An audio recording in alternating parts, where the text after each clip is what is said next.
Little Miss Diamond. And first off, thanks so much for being a part of this. Of course, it's my pleasure.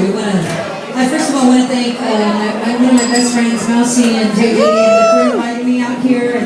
And we want to thank everybody that showed their support and all of the people responsible for today, because this is something very awesome. And, it's just a big, huge blessing when we can get people to come out and show their support. Any way possible, anything that you can do to show support for the kiddos and people that are suffering with cancer.